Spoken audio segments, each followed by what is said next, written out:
लागते काटे सर उपयोगी पण चांगली आहे ना ती. नमस्कार, मी संजीवनी स्वागत करते माझ्या एका नवीन ब्लॉगमध्ये. आणि चॅनेलवर नवीन असेल तर चॅनेलला प्लीज सबस्क्राईब करा. तर आज आहे ना मी आपल्या वावरामध्ये आले होते इथं मकतला खत घालायला. तर इथं मला शेजारीच आहे ना, आपल्या शेताच्या शेजारी एक शेत आहे, तिथे मला आहे ना एक रानभाजी दिसली. अतिशय दुर्मिळ रानभाजी आहे. तर त्या भाजीचं नाव काय आहे ते तुम्हाला पुढे समजेलच. आणि ही भाजी ना म्हणजे आमच्या गावात कुठेच भेटत नाही आहे. फक्त म्हणजे आता मी ना ह्या गावामध्ये येऊन मला ना 17-18 वर्ष झाले, तर मी फक्त इथंच ही भाजी पाहिलेली आहे. तसं तर म्हणजे मी माझ्या सासूबाईंच्या तोंडून वगैरे ऐकलेलं आहे 1-2 वेळा, की तिकडे त्या म्हणजे डोंगराच्या तिकडं डोंगर माथ्यावर कुठंतरी एका ठिकाणी भेटते ही भाजी. पण आता पहिल्यासारखं ना ही भाजी कुठं भेटतच नाही आहे. त्यांनी म्हणजे तिथे लहानपणी पाहिली होती, खाल्ली होती. त्यानंतर मी इथे ही भाजी पाहते. आत्तापर्यंत म्हणजे आईच्या इकडं असताना ना, माहेरी असताना आजीच्या आईच्या तोंडून 1-2 वेळा ऐकलं होतं. म्हणजे असं बरेच वेळा ऐकलं होतं, की ही भाजी खाल्ल्यानंतर कमरेला खूप चांगली असते. आणि खास करून महिलांच्या कमरेसाठी ह्या भाजीचा उपयोग खूप चांगला आहे. कमरेला आराम वगैरे भेटतो, कंबर दुखत नाही. महिलांच्या आरोग्यासाठी ही भाजी खूप चांगली आणि अतिशय दुर्मिळ भाजी आहे ही. आणि मी ते काल आपल्या मकाला खत घालत होते, तर तेव्हा मी पाहिलं एक मावशी आलेल्या, त्यांनी ही भाजी खुडून घेतली. तसं तर मी ही भाजी नेहमीच पाहते, पण आहे ना आपल्याकडं कसं असतं आता आहे ना, अतिशय आपण दुर्मिळ भाज्यांकडे दुर्लक्ष करतो. म्हणून मी ही भाजी कधी नेली नव्हती. आम्ही जेव्हा शेतात काम करायला यायचं ना, तेव्हा आमच्यासोबत कोणी काकू वगैरे आल्या ना, तर त्या ह्या भाजी खुडून न्यायच्या. पण आता जी पुढची पिढी ही दुर्मिळ भाज्यांकडे दुर्लक्ष करते, म्हणून मी कधी भाजी खुडून नेली नाही. एकदा घेऊन गेले होते, नाही असं नाही, पण मी ती कधी बनवली नाही. म्हणजे अशीच वाळून सुकून गेली. आणि ह्या भाजीला खूप काटे पण असतात, तर आपण चला मग भाजी खुडून घेऊ आणि घरी गेल्यानंतर बनवू. तर कोणती भाजी आहे ते मी तुम्हाला दाखवते. तर ही आहे बघा भाजी, आपली रानभाजी दुर्मिळ. बघा, ह्या भाजीचं नाव आहे काटे सराट्याची भाजी. आणि हिची पाने ना सेम हरभऱ्याच्या भाजीसारखी असतात बघा. हरभऱ्याची भाजीची पान आहे ना फक्त पातळ असतं आणि हे थोडंसं जाड असतं. आणि हे असं पिवळ्या कलरचं फुल असतं ह्या भाजीला. भाजी ही अगदी नाही तर कोणी टाकलेली वगैरे नाही आहे, ही अशी म्हणजे आपोआपच येते बी वगैरे पडून. आणि बघा एवढी उष्णता वगैरे तरी भाजीला कुठे कीड नाही आहे, काय नाही आहे. आणि भाजी किती निरोगी आहे, कुठेच भाजीला कीड दिसत नाही आहे. बघा पानं वगैरे तिची किती निरोगी दिसतात ते. आणि तसं आपण रानामध्ये दुसरा भाजीपाला वगैरे टाका, त्याला किती कीड येते, किती औषधाच्या फवारण्या वगैरे असतात, खत टाकायला लागतं. पण ह्या भाजीला तसं कुठलाच प्रकार नाही आहे. आणि ह्या भाजीचं मी तुम्हाला आहे ना दुसरं एक वैशिष्ट्य म्हणजे सांगते. ह्या भाजीला आहे ना हे असे काटे असतात बघा. काटे ना खूप टोकदार आहे. मी भाजी कधी खाल्लेली नाही आहे, पण शेताजवळ शेत असल्यामुळे ना हे काटे कधी कधी पाण्यातून आमच्या शेतात पण येतात. तर खूप वेळा टोचलेले ते काटे. आणि काट्याला बघा टोक किती एकदम टोकदार असतं. काटा टोचला ना की खूप दुखतो. तर हा हा काटा म्हणजे ह्या भाजीचं बीच आहे.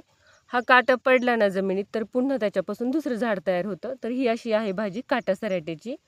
तर चला मग आता ही भाजी मी खुडून घेते आणि घरी जिथे आपण आता ही काटा सराट्याची भाजी खुडणार आहे ना, ते शेतामध्ये बघा हा शेळ्यांसाठी चारा टाकलेला आहे सुबाबीचा. आणि त्याच शेतामध्ये ना ही भाजी इथं उगवलेली आहे. तर आता मग आपण आहे ना चला भाजी खुडून घेऊ. तर ही भाजी ना कालच मी त्या काकूंना इथे खुडताना पाहिलं होतं, तेव्हा मी ठरवलं की ही भाजी मी तुमच्याशी आता शेअर करेन. कालच इथं मी भाजी खुडताना आहे ना खूप अशी जपून खुडायची, कारण आहे ना काटे वगैरे असतात. ते तसे ह्या झाडाला अजून काटे आले नाही आहेत. तिथे मला अजून दुसरं झाड दिसतंय, मी तुम्हाला दाखवते, त्याला खूप भरपूर काटे आलेले आहेत. आणि हा काटा टोचला ना का खूप दुखतो. म्हणजे मला तर बरेच वेळा अनुभव आलेले, खूप वेळा. कधी पायामध्ये मोडतो, टोचतो, तर कधी पाणी वगैरे धरताना हातालाही टोचलेलं आहे. आणि काटा एवढा छोटा आहे ना, तो दिसून पण येत नाही. बघा किती छोटा आहे. पण बघा निसर्गाची काय म्हणजे असं निसर्गाचं काय असेल. बघा काटा कसा बनवलेला आहे हा. किती छान असे त्याला काटे वगैरे. काटा म्हणजे टोचतो, दुखतो. पण हा काटा जरा कोवळा आहे, अजून कडक वगैरे झालेला नाही आहे. पण बघा किती छान काटा आहे हा.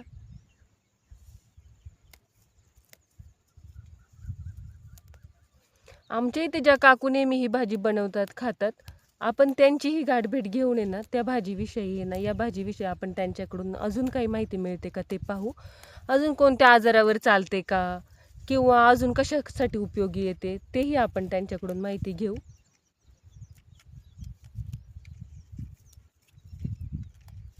भाजीला इथं बघा, तिकडे मी तुम्हाला एक कवळा काटा दाखवला होता आणि हे बघा इथे जवळून दाखवते.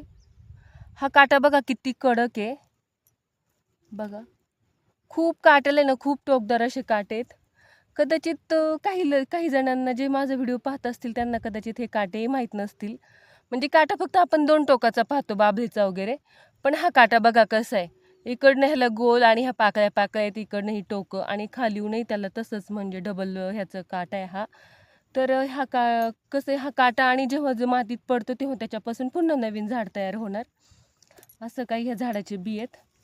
आणि बघा मी पण इथं भाजी खुडायला आली आहे, तर आहे ना मला पण काही एवढा जास्त वेळ नसतो. शेतकरीच आहे आपण. पण नेमकी ना मी इथं मकाला खत घालत होते, तर नेमकीच लाईट गेलेली आहे. अतिशय दुर्मिळ झाडे ना, असं म्हणजे वर वगैरे काय जात नाही, ते जमिनीवरच पसरलेलं असते बघा. त्या झाडाच्या ना इथपर्यंत काही अशा फांद्या गेलेल्या आहेत, तिकडे काही गेलेल्या आहेत, पुन्हा इकडे ह्या फांद्या. लाईट तर काय आली नाही आणि लाईटीची वाट पाहता पाहता बघा माझी एवढी भाजी खुडून झालेली आहे. तर ही एवढी भाजी खुडली ना, तर मला ह्या एवढ्या भाजीवर ना एकही आळी कीड मावा किंवा तुडतुडे असं काहीच दिसले नाहीये. कारण ज्या आयुर्वेदिक दुर्मिळ भाज्या असतात ना, त्याच्यावर ना आळी कीड वगैरे काहीच नसतं. आणि त्याला ना पाण्याचाही जरी ताण पडला तरी ना, कमी पाण्यामध्ये किंवा पाण्याचा ताण पडला तरी ही भाजी आहे ना जमिनीमध्ये तग धरून राहते.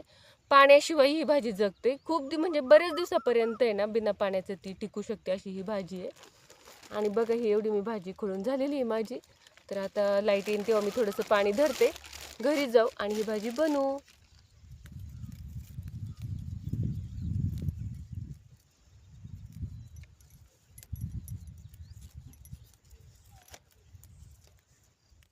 त्या तुम्ही काटे सराट्याची भाजी नेली करायला, तर आणि तुम्ही नेहमीच करता ना, मग मला जर त्याचे फायदे सांगा ना, काय काय फायदे. काय कंबर हातपायी असं चमकत नाही, दुखत नाही, हातपायी कंबर दुखत नाही त्याने. पण तुम्ही खाल्ली, तुम्हाला फरक वाटला का? मग मला तर वाटतोय बाई. वाटतोय ना. मग त्या चुबुकाट्याचं लाडू करीत्यात, मग ते झाडाला काटे त्याचे लाडू पण बनवायचे. असं कुट्टी त्यात भाजून त्याचं लाडू करीत्यात गुळबिळ घालून. होय. आणि ते खात्यात, कंबर दुखत नाही त्याने. होय, आपल्या म्हणजे महिलांसाठी चांगले का. डिलेवरीत पण काय काय घालतात, पहिले लोक घालायचे, आता नाही, मला माझी आजी सांगायची. होय. मग असं येते काय करते, हे औषध आहे ना, हे जर काटा खोल गेला ना, काटा हा हे जर असं आपण गुळात वाटून बांधलं ना, काटावर निघून येते चामड्यातला पाणी. हा खोल गेलेला काटा. हा, मग बघा हे पण करायचं हा. आणि असं गुळाने वाटायचं. होय. आणि गरम करायचं ना, अशी दामटी करून अशी त्याच्यावर बांधायची. काय नाव आहे या झाडाचं? करंटीचं झाड म्हणते त्याला. होय. बघा आता आपल्याकडे किती असते वावरात, पण आपल्याला याचं आहे का काय माहित नाही. आपण जातो डॉक्टरकडे जातो, घ्या ऑपरेशन करून आणि घालवा पैसे, वेळ घालवा, दुखणं करा. बघा आता आपल्याला आत्यांनी ना ह्या भाजीचं पण महत्व, ह्या झाडाचं पण महत्व सांगितलेलं आहे काटा मोडल्यावर. आणि आपल्या काट्या सराट्याच्या पण भाजीची माहिती दिलेली आहे. तर मग आपण बनवू काट्या सराट्याची भाजी. बनव आणि मला पण खायला. हा, खाऊ ना, आपण दोघी खाऊ. हा.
कशी लागते काट्या सराट्याची भाजी मामी? चांगली लागायची.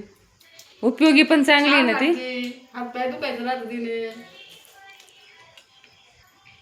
मला खाऊ दे, मी जरा कमजोर आहे. खायचं चांगलं असतं मग कमरेला ना कमरेला हात पाय दुखत नाही हरभऱ्याच्या भाजीवाली लागते